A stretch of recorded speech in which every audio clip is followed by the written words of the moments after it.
Greetings. Welcome to this quick tutorial, at least a tutorial, on how to use layer masking in Photoshop. I'm going to preface this by also adding how to use some simple edits to kind of save you some time from having to use a lot of extras in Photoshop just by using some simple tools in Camera Raw. And so I'm working out of Adobe Bridge right now, and so Adobe Bridge CS6.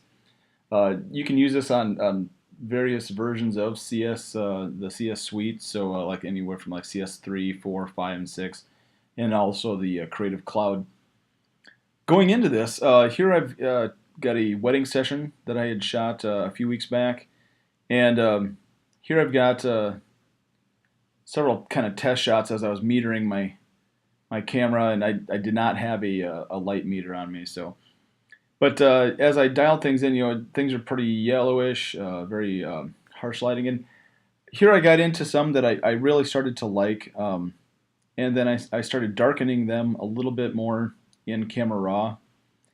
And here's one that that I guess really stood out to me. So what I'm going to do in this is I'm going to go in and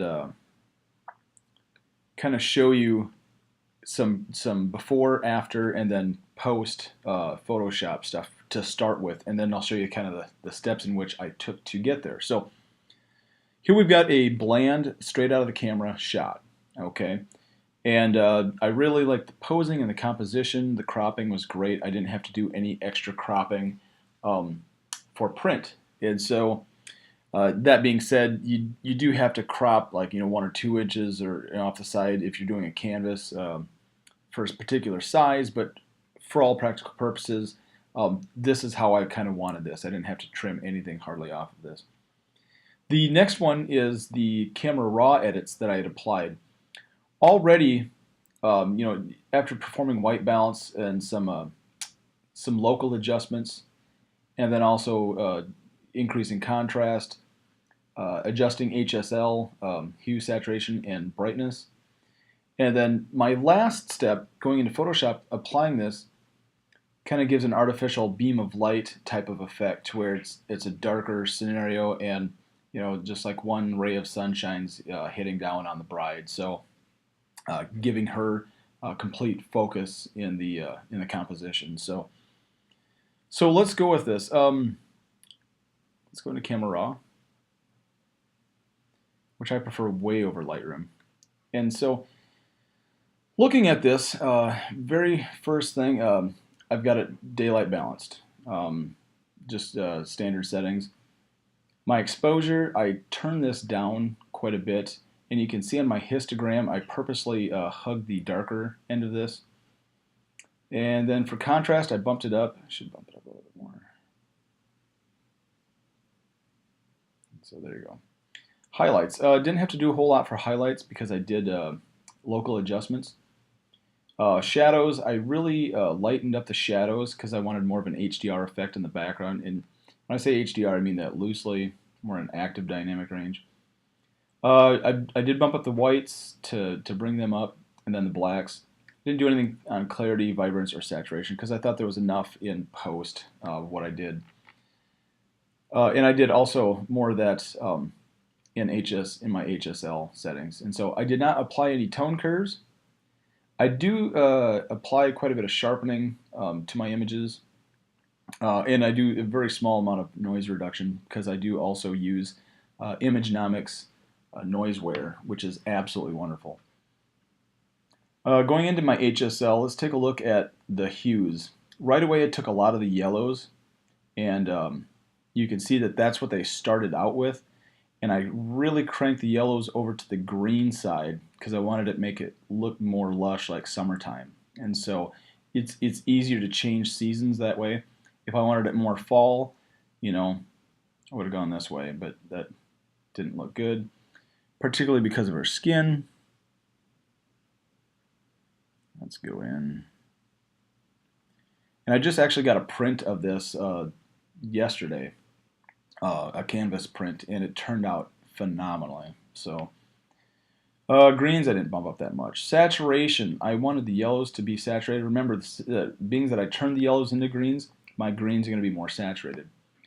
Also, the rest of the greens that were true greens bumped up quite a bit. And then dresses. Wedding dresses are phenomenally able to reflect a lot of blue in cooler temperature light. And so I usually bump down either the purples or the blues or sometimes both.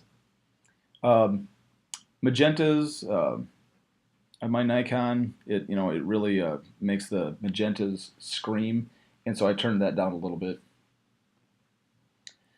Luminance, I darkened my yellows a little bit, also darkened the blues to help the dress quite a bit, and then also the purple to help that. And to kind of, this is like a little trade secret that I do, is that to see how much blue I've got in the dress, you can really adjust that slider and see how much that affects. And so, what was that at 27? Okay, so that being said, a lot of times I will go in and desaturate the blues by coming in here. And so making a true white dress white. If I go in and saturate this here, you can see that dress really really stands out in the blue and purple department. And so don't want that, so I often desaturate. I didn't do much on that. I should go back. So I'll leave it at that. And then I desaturated the magentas because they were screaming. So I did not add any split toning. If you're not familiar with split toning, I highly suggest you try this out. It corrects a lot of weird light things. I've used this for concert photography when you have different lights shining on artists and whatnot, and you want to make it look normal. This has saved my bacon quite a few times. I did not do lens profile correction. I guess I should have. If you're going to do that, make sure you go in, choose that. Should automatically choose. I shot this with an 85 f1.4, one of my favorite portrait lenses. Not the favorite, but one of the favorite. And I didn't have a lot of chromatic aberration. And what I mean by that is if you're shooting wide open, and I wasn't shooting wide open, f2.8, sometimes you'll see some lateral fringing. And you can kind of see a little bit right here, right along this edge. Sometimes it'll either be blue or magenta, whatever. So you can defringe that. And then also remove chromatic aberration. And it'll try its best to get, and it did a pretty good job. It got rid of that. If I had to turn that off, that little line, and most people don't even notice it. I notice it, and so there we go. Effects. I always do cropping or post-crop vignetting, and I don't do it like most standard people do. I do a very slight amount, sometimes not even up to 17, like 13. I do 3s and 7s, I don't know why. Midpoint, I bring this in quite a bit, and then I give it a little bit of feathering. I should have feathered it a little bit more. If you do too much, it's kind of midway in here. And so it just helps spread this out and make it bring your focus point into your subject. And so, and then from these, I don't do anything with these. I do save my effects, my presets for, here's a standard preset that I usually use like on every picture for vignetting, just to bring focus if I bring vignetting in. So, and it's not like Lightroom. I mean, if you do settings in Lightroom and you open them up in Bridge, you can take those settings that you've just done and save those settings as a preset. So whatever presets you buy or make in Lightroom, newsflash, you can save those in here once you've applied them in Lightroom. Open it up, it still saves those settings because it's the same exact, I mean, technically it's the same program. The thing I love about this is that it has these up here. And if you don't use Lightroom, great, perfect. Now, things that I had done, I didn't use a white balance tool on this. I did use the adjustment brush, I believe. No, I didn't. If I was going to use the adjustment brush, I probably would have added a little bit of clarity to make the dress stand out. Very small amount. Desaturated my my dress, not completely. Otherwise, it just looks way too fake. And then, just a small size, light feathering. As you come in here and kind of paint, and you can see the effects already. I just kind of hug the edges. I don't get crazy with this. Some people get like really whacked out on all the effects that they could do with an image, and keep it simple. Make this smaller, go across the breastplate there. Typically, you're going to get a lot of reflection in here, and I'm not going to go real crazy on this. Now that I've set a clarity point, or not a clarity, but an adjustment brush point, to adjust that or readjust it, I need to click on it, and I can either erase some of the things that I've done with it or add to it. And so if I show the mask, this helps. So I don't need the edge of the dress, so I'll come in and erase this, just because otherwise it'll look goofy. And so let's use my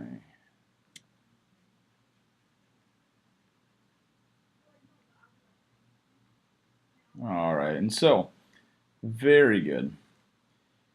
You can see the effects of that, and as I come back up here, let's go back to add. I'm going to add to this pin. I can create a new pin.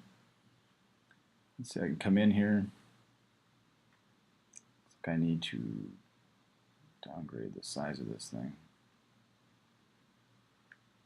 And then kind of get in, being careful not to get too much of the skin tones. You want to show a little bit of reflection in there, but like I said, white really reflects a lot, and you can see the saturation factor. Let's go the opposite way. Let's turn the mask off. If I oversaturate, you can see how much blue was really in there, and also the magenta's in there, but that's a natural reflection. So if you go in there and like spend a lot of time making it completely desaturated, it's going to look bad. And so let's say I turn my saturation down to, let's say, 37. And so it seems pretty decent. If I check this out, it's a very small, subtle change. Turn the preview on. So there's without it, there's with it. Very small, very subtle. Barely know it's there. Go back to my layer mat, or my mask, and we got that going. Okay, so I'm going to get around and do some micro adjustments. Let's zoom in. Okay, go in here. I don't want the skin to be desaturated, because then that looks gray, and then that looks bad, and you don't want that. And so come in here. Oopsies, just desaturated here. Control Z or Command Z. Let's go to erase. Excellent. All right, so let's take care of that. You kind of have to be careful using this tool. You can overdo it. You want to use the right amount of feathering. I don't want to desaturate the flowers necessarily, and so you gotta. You can't be sloppy with the adjustment brush, basically. Now, if I go to add this, let's create a new adjustment brush, and I'm going to turn the saturation down a little bit. And I'm going to get this because I've got a lot of purple in the shoulder area. So I'm just going to paint this in just ever so slightly. Very subtle. And I'm not even going to get the edges very well on that. And so turn this mask off. Now if I preview this, Yeah, very subtle hints, very subtle changes. Let's see, zoom tool, Z key, Alt Option, zoom out. So my overall image starts from there. So I go in and I open this image. I'm going to hit done. I'm going to actually save those changes. And we're going to take a look from there. If I'm opening up a picture as a DNG file, I just hit open image and it opens it up in Photoshop. And then I save it as a PSD file if I need the changes. If I don't, I save it as a JPEG and I'm done. Because that's what I give the clients. That's the end result. And so if I go in, let's open with Adobe Photoshop CS6. Another great looking couple right there. Okay, on this, let's take a look at layer masks. I want to explain a layer mask for you. Layer masks do several things. In the adjustment world, I can add a layer mask for a solid color, for a gradient from one color to another, patterns. I can add brightness and contrast, levels, curves, which is basically the same thing as brightness and contrast, but more on a complex scale, and exposure. The vibrance, hue, saturation, brightness, just what we did in, a lot of people go in and edit every single picture in Photoshop using these. And I'm just thinking it's a huge waste of time doing that when you can do it easily in either Lightroom or, as I prefer, Adobe Camera Raw, which comes bundled with Photoshop anyway. So color balance, black and white filter, photo filter. I always like to start off demonstrating what the purpose is of a layer mask, and I'm going to keep this very simple for starters.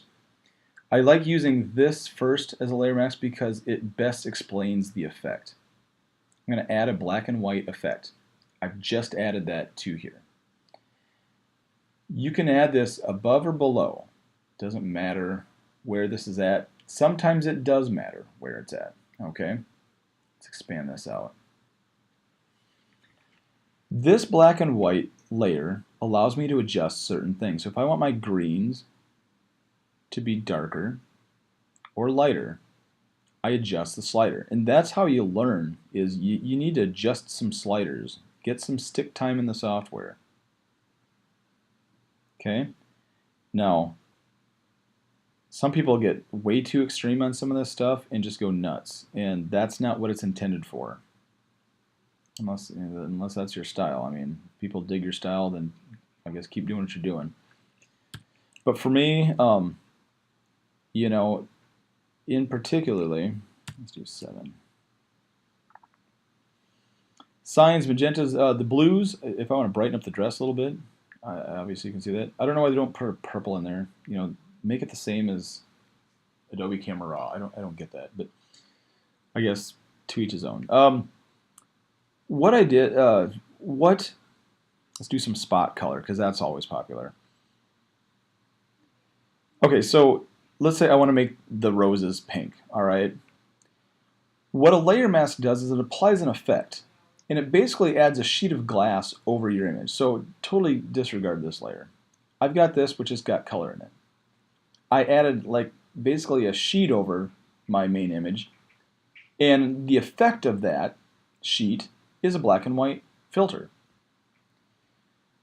When I see white on here, it means that the filter has been applied.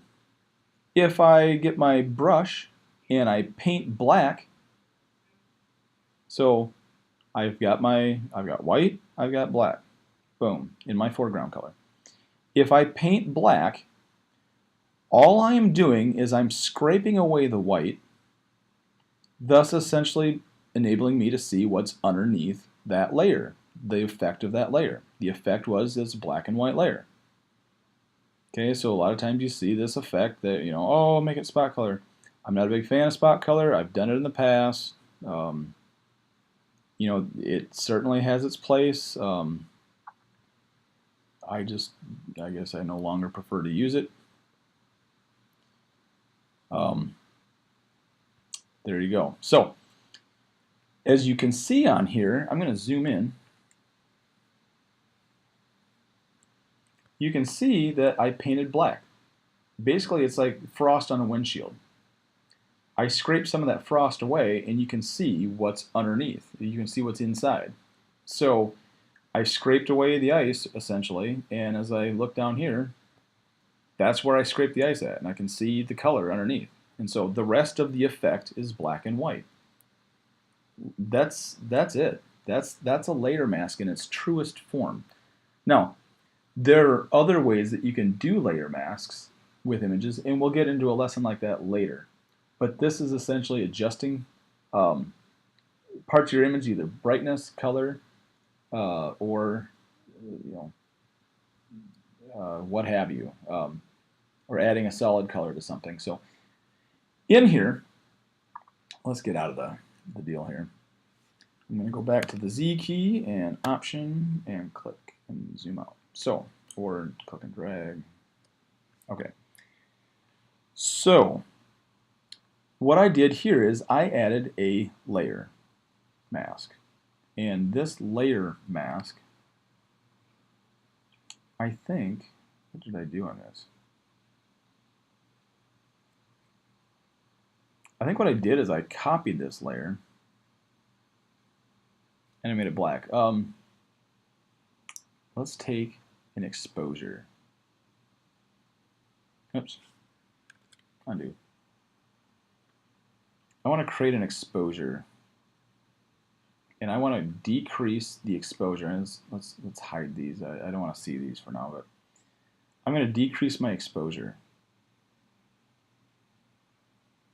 Okay, that's pretty much all I did. Is I decreased my exposure.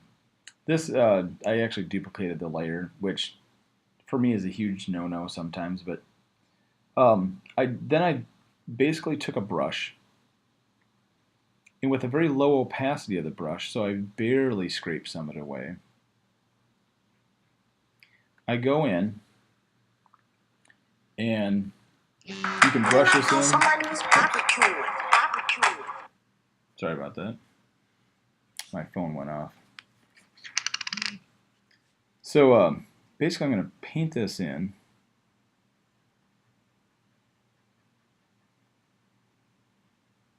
Like it's a beam of light. And what I can do to make it look like a beam of light. Now, keep in mind too that if you want to really artificially create this light source, I'm gonna go back in here and paint some of this darker on a lower opacity, like a shadow. So across, I've done this a certain size, like I'm at 500. I'm gonna lower this a little bit, 400, and I'm gonna paint a little bit more. 300.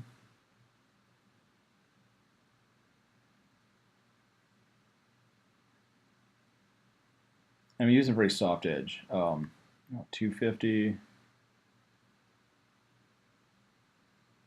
200, you get the idea. All right, so on and so forth.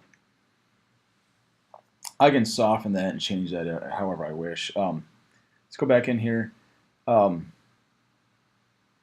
going to come across the shoulders, not as much in here, and not underneath the neck, because I want to show that there's shadowing going on there. All right. A little bit of light fall off, especially on the flowers. Want to catch a little bit of that. Across in here. Okay. And then let's go over opacity. Lower that even more. And some more light fall off, just to lightly fade this in. And I'm going to probably hug more of her side over here.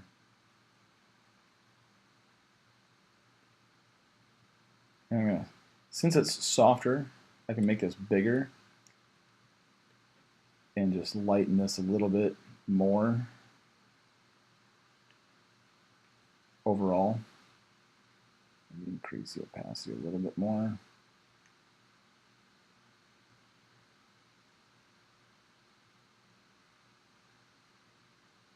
Kind of get the idea is that And, you know, make some stuff. The direction light's over here, so you make this a little bit brighter. Now, you can see in here what I've been painting, and basically I'm just painting in black. I'm just showing the effects, or I'm not showing the, wherever it's black is not showing the effect of darkness. Is what, because the effect of it, I darken the exposure. Oops. And so, and you can see the areas, you know, if it's gray, it's just barely there, scraped it a little bit. And so that's all great and good. If you screw up, it's awesome because you can flip this around and just paint white back. So like here's a good example. I want the effect of darkness back here, so I'm going to go back to 100% opacity. I'm going to paint white, and I want the dark effect on the path, but I want the light effect on this railing. And actually, I should have put it further back here. Kind of guesstimate where she's at. Probably over here, maybe. Maybe some light underneath here. And it's all kind of relative what you want to do. Oops.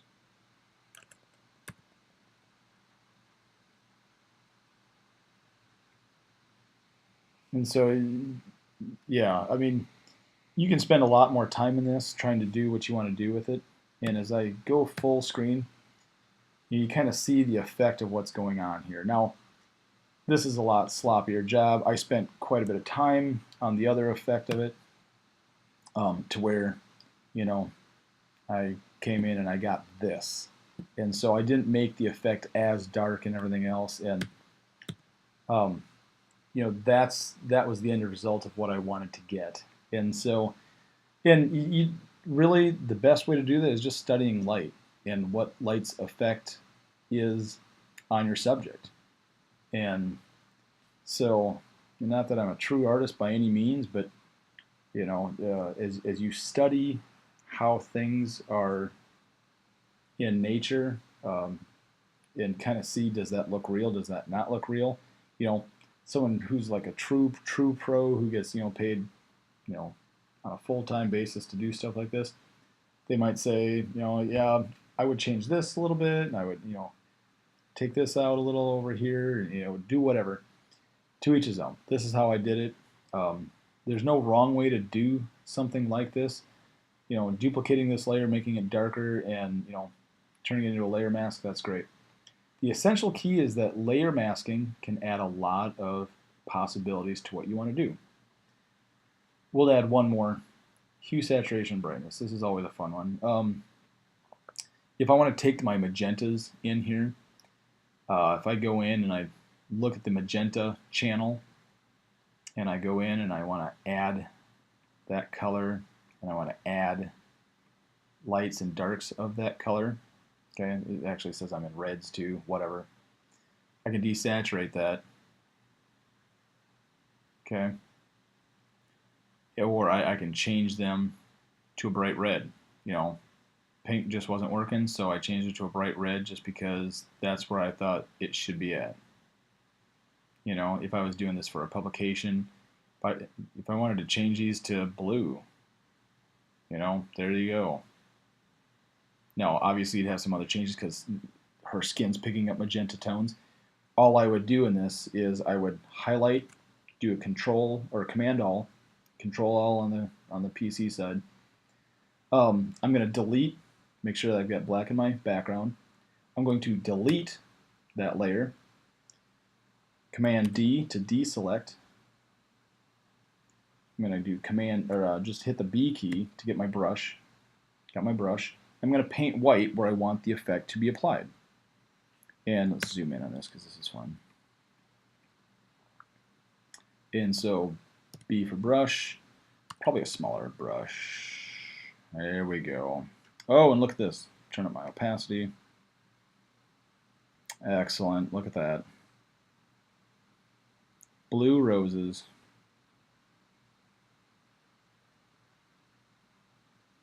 Now, if your color gamut isn't completely selected in there, and you can see that there's parts of my roses at the bottom that aren't, you might have to go back in and add that particular color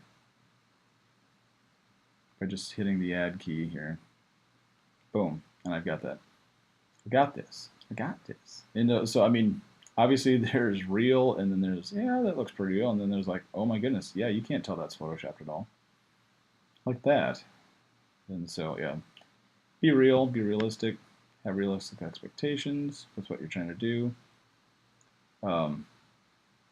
You know, and have a little bit of fun with this because there's a lot you can do. There we go. Good Lord. All right. So let's say, so I've got red roses, and if I really wanted to get, here's the pixel level right there. Coming around, let's add to this, add these micro adjustments to make sure that I've got all of my right color selected. And so once again, whatever's white is showing the effect of what you wanted to do. And I wanted to change the color of those roses, so the only thing that's doing that is what's in white. And that white happens to be over the roses. So, thank you so much for watching. Be sure to check out more on my YouTube channel at Nitrogen Photo. And so, thanks for watching, and if you have any questions, feel free to email me. Thanks.